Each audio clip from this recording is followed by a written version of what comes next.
Diwata Overload Pares, pinipilahan. Tara, tignan natin kung worth it nga ba talaga.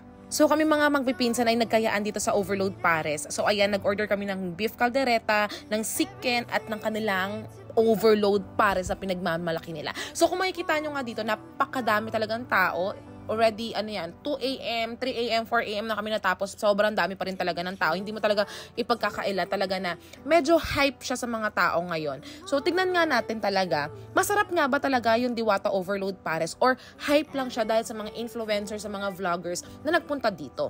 Sa 100 pesos, meron ka lang overload pares, pero ang ina-expect ko ay beef pares with lechon kawali. So, sa mga hindi kumakain ng mga pork, may choice sila na gusto nila mag-beef pares nang walang lechon kawali. Pero pagdating ko doon ay na-disappoint ako dahil hindi pala ganun yung food system nila. So, yung lechon kawali, lalagyan mo lang siya ng sabaw ng pares, then that's it.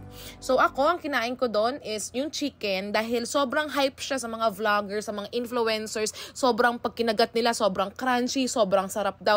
Kaya talagang ako, gusto ko talaga siyang matikman para mapatunayan ko kung talagang masarap talaga yung chicken dahil guys, chicken is love. Alam mo yon. So ayun nga, yun yung in-order namin and then yung bagong menu nila na beef caldereta. So, ito na nga guys, yan. Sobrang haba ng pinila namin simula dun sa dulo hanggang nandito na kami sa kalahati para lang makakain ng overload pares ng chicken at ng kanilang beef caldereta. Pero guys, ito muna, tingnan natin yung kitchen nila.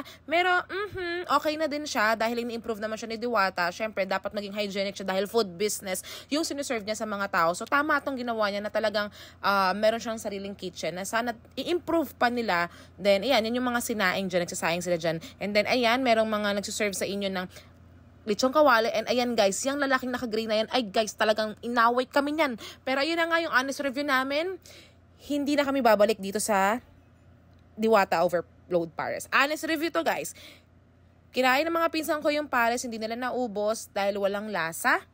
Guys, chicken is love. Alam natin kung anong lasa ng chicken. Hindi yan mapepeke, guys. Walang lasa yung chicken nila, guys. Flour lang talaga. And yung beef caldereta nila na sabi ni Diwata, 140 lang. Sinabi sa amin nung isa doon, 160 tapos naging 150. Pinapatungan nila yung presyo nila, guys. Wala ding lasa, guys. Ang lasa niya, sunog. So, hindi na kami babalik dito. Comment for part 2.